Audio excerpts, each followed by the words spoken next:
Almost 6 years ago, it started with one little girl, my daughter Cody, and it was based on the premise of sexual abuse and a horse and a therapist working together to help that one child. And I think after the first 6 months of being opened at Marley's Mission, we realized very quickly the traumas, the different forms of traumas that it would help.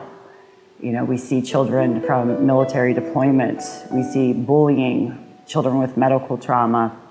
You're trying to put those pieces together to help this one child. And then session after session, you see the entire family begin to heal from the work of our treatment teams. And it works for every single one of them. It's an amazing, gratifying experience for all of us. I was brought to Marley's Mission by being introduced to April in February of 2010. I was introduced to April from Mariana at the Advocacy Center when my daughter was sexually assaulted in August of 2000. And April and I immediately hit it off. She understood me and understood what I was going through. April just let me know it's okay to cry. She let me know there's nothing to be ashamed of, and I did nothing wrong. April was one of the first people to tell me I actually did something right, because as soon as she told me, I believed her, and I didn't question her.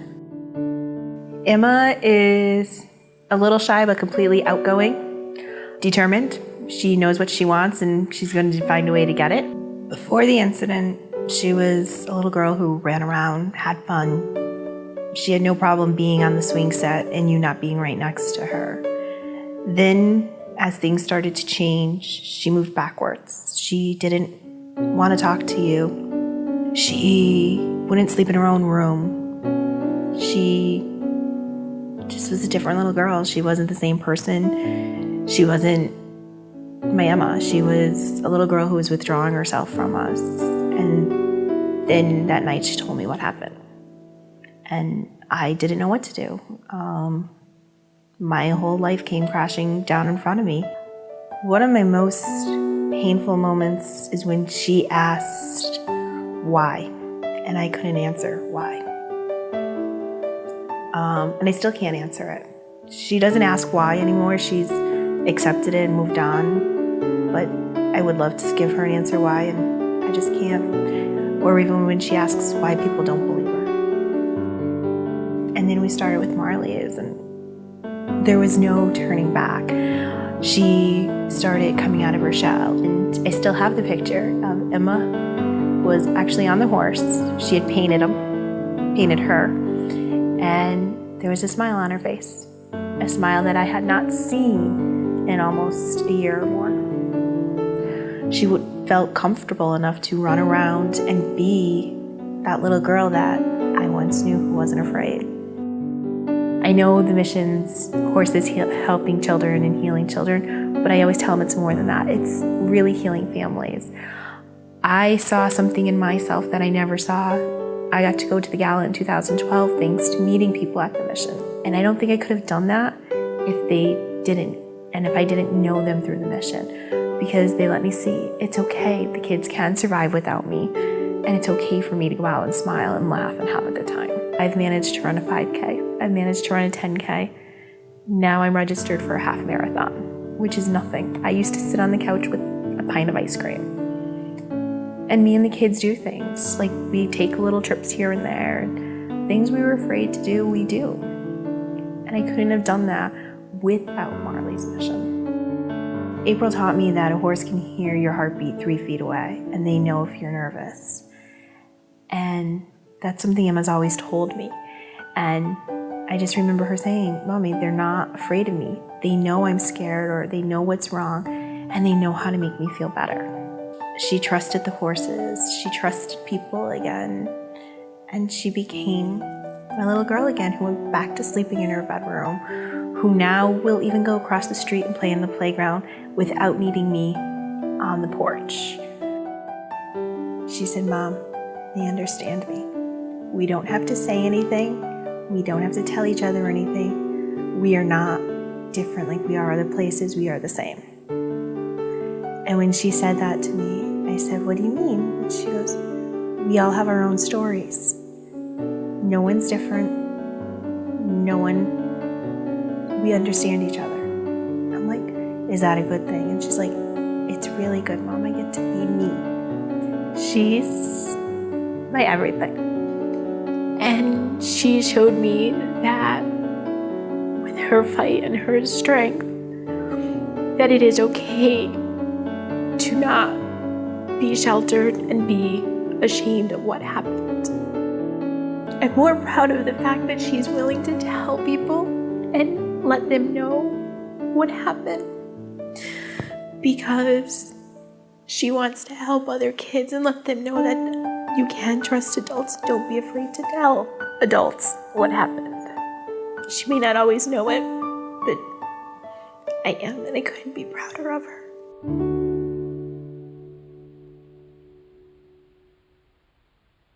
Our roots are here. Our roots are in this community. It was the response of this community to a horrible tragedy that sprang forward and gave birth to this incredible organization. We owe a deep debt of gratitude to so many people who have done so many different things. So all of those children that come through our doors, those 380 plus children, each person that has lent a hand has a responsibility to the healing of that child and that family. And that's really a special thing.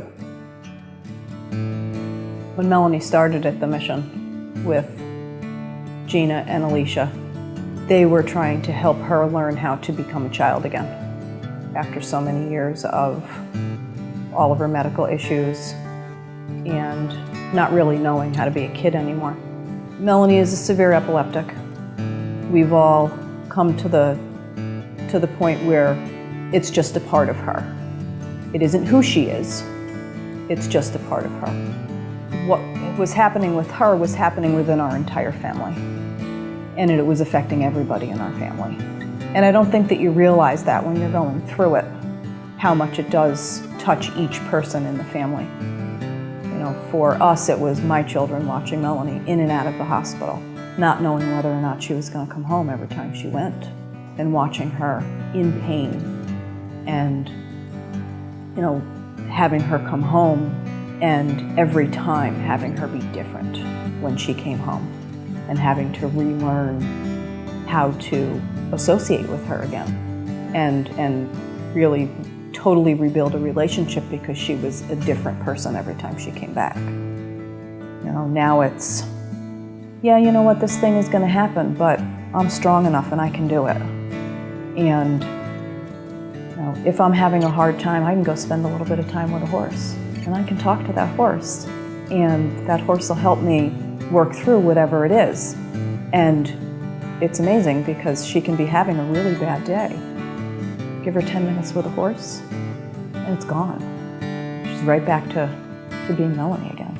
Through that journey, I watched Melanie become stronger and stronger after every session that she had with Gina and Alicia and start to discover who she used to be and who she was going to become.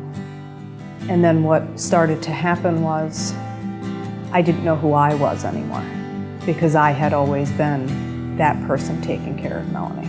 And Melanie didn't need me as much anymore because she was becoming stronger and more independent and confident.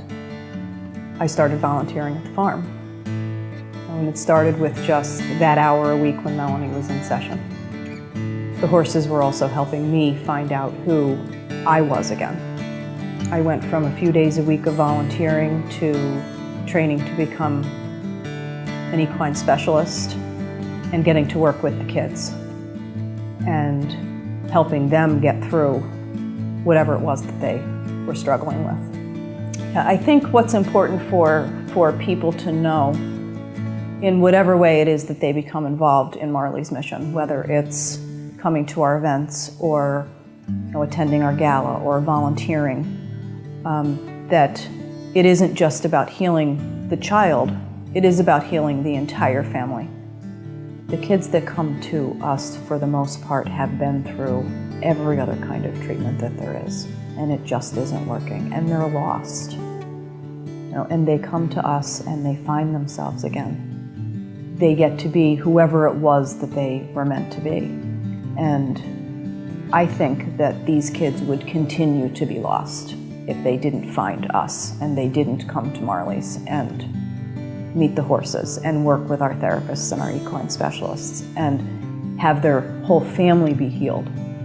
When I see Melanie, I just see this amazing young lady who has come so far, has worked so hard to come so far, but I see her as being everything that she was meant to be and not having to feel like what happened to her defines who she is, because it doesn't. It's just something that happened. I'm so very grateful for where I'm at and where Melanie is at, and being being able to be a part of all of it. Those are the folks that made this what it truly is. Those folks that have given of their time, their talent, their treasure, and have done so much to make us who we are today. We've heard your voice. Our kids have heard your voice. And because of yours, they now have one. There is hope. And the hope stands on a hill in Newton Township, and an incredible treatment team, and some extraordinarily talented horses. And when all of those things coalesce, we have the opportunity to say to children and families, although what you've experienced is very difficult, we can help. And we need you to help us to help them. We've seen over 380 children in 9 different counties, all free of charge. So as Marley's mission grows, it's important that everybody grows with us. The work that we do is amazing, it's gratifying, it's a sight to be seen, and the community involvement has been so amazing, and we need that continued effort from everybody to make sure that these kids are all right.